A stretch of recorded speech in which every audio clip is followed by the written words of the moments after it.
পূর্ব Germany ও পশ্চিম Germany একত্রিত হয় কত সালে? ৩ অক্টোবর ১৯৯০ সালে। পূর্ব জার্মানি ও পশ্চিম জার্মানি একত্রিত হয় কত সালে? ৩ অক্টোবর ১৯৯০ সালে। কাপ্তাই কোন নদীর তীরে অবস্থিত? কাপ্তাই কর্ণফুলী নদীর তীরে অবস্থিত। কাপ্তাই কোন নদীর তীরে অবস্থিত? কাপ্তাই কর্ণফুলী নদীর তীরে অবস্থিত।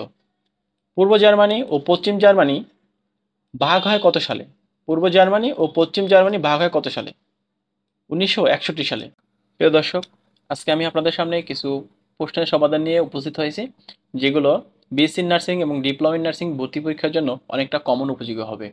ঠিক আছে? এবং এগুলো হচ্ছে একটি মেজর পয়েন্টের এমসিকিউ, যেগুলো আপনাদের সম্মুখে এখন আমি সমাধান করব। তো চলুন আর কথা না বাড়িয়ে আমরা চলে যাচ্ছি আমাদের এমসিকিউ সমাধানে।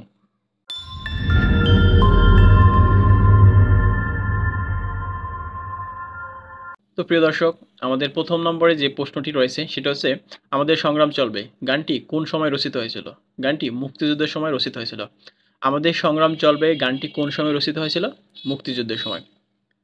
জাহানারা ইমাম কে ছিলেন? জাহানারা ইমাম একজন শহীদ জননী ছিলেন। জাহানারা ইমাম কে ছিলেন? জাহানারা ইমাম একজন শহীদ জননী ছিলেন। অপাদান কারকের উদাহরণ কোনটি? অপাদান কারকের উদাহরণ হচ্ছে কাপটা উঁচু টেবিল থেকে পড়ে গেল।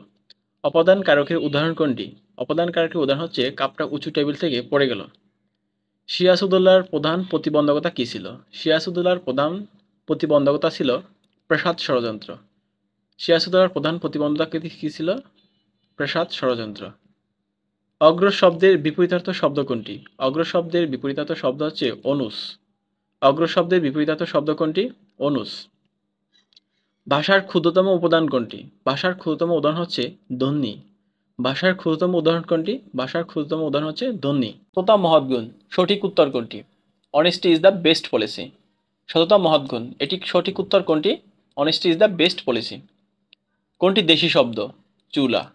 দেশি শব্দ কোনটি? চুলা। বৈচিত্র্যময় ধ্বনি উচ্চারণের জন্য প্রধান ভূমিকা পালন করে কোনটি? জিহ্বা। বৈচিত্র্যময় ধ্বনি উচ্চারণের জন্য প্রধান ভূমিকা পালন করে কোনটি? জিহ্বা। কোনটি তৎসম শব্দ? বৃষ্টি। কোনটি তৎসম শব্দ? বৃষ্টি।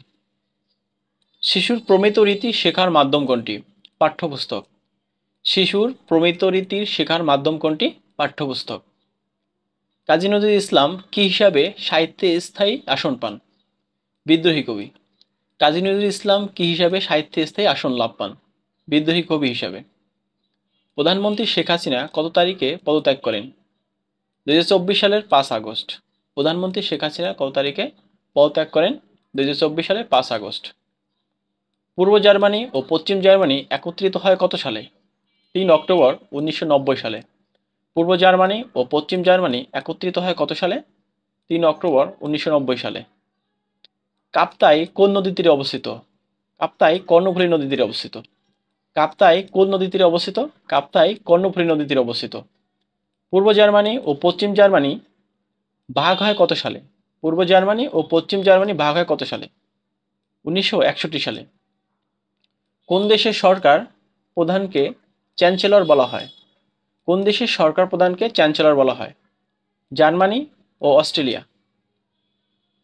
ইটালির রাজধানী কোন শহরে অবস্থিত? রোমে। ইটালির রাজধানী কোথায় অবস্থিত? কোন শহরে অবস্থিত? রোমে। ঢাকা বিশ্বের কততম মেগা সিটি? ঢাকা বিশ্বের ১১তম মেগা সিটি। ঢাকা বিশ্বের কততম মেগা সিটি? ১১তম মেগা সিটি। বাংলাদেশ ও ভারতকে সুন্দরবনে পৃথক করেছেন কোন নদী? হাড়িয়া-ভাঙ্গা নদী। বাংলাদেশ ও ভারতকে সুন্দরবনে পৃথক করেছে কোন নদী? হাড়িয়া-ভাঙ্গা নদী। যুগ সন্ধিক্ষণের কবি কে? যুগ সন্ধিক্ষণের কবি হচ্ছে ঈশ্বরচন্দ্র গুপ্ত। যুগ সন্ধিক্ষণের কবি কে? যুগ সন্ধিক্ষণের কবি হচ্ছে ঈশ্বরচন্দ্র গুপ্ত। তো প্রিয় দর্শক, এত সময় আপনাদের সম্মুখে যে এমসিকিউ আমি সমাধান করে দেখালাম, সেগুলো কিন্তু আমাদের এবার অর্থাৎ ২০২৫ সালের বিএসসি নার্সিং এবং ডিপ্লোমা ইন নার্সিং ভর্তি পরীক্ষার জন্য অনেকটা কিন্তু গুরুত্বপূর্ণ। তো আশা করি আপনারা যদি সম্পূর্ণ ভিডিও দেখে থাকেন, অবশ্যই কিন্তু আপনারা ভিডিওটি বুঝতে পারছেন এবং প্রত্যেকটা এমসিকিউ সমাধান কিন্তু আপনারা বুঝতে পারছেন। তো প্রিয় দর্শক, আর কথা না বাড়িয়ে আমাদের ভিডিওটি এখানেই শেষ করছি।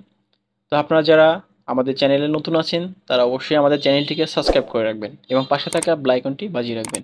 এবং আপনারা আমাদের ভিডিওতে অবশ্যই কিন্তু লাইক করতে ভুলবেন না। এবং যদি আপনাদের কোনো প্রশ্ন থেকে থাকে অবশ্যই আমাদের কমেন্ট করে জানাবেন, আমরা সমাধান করার চেষ্টা করব। থ্যাংক ইউ সবাইকে।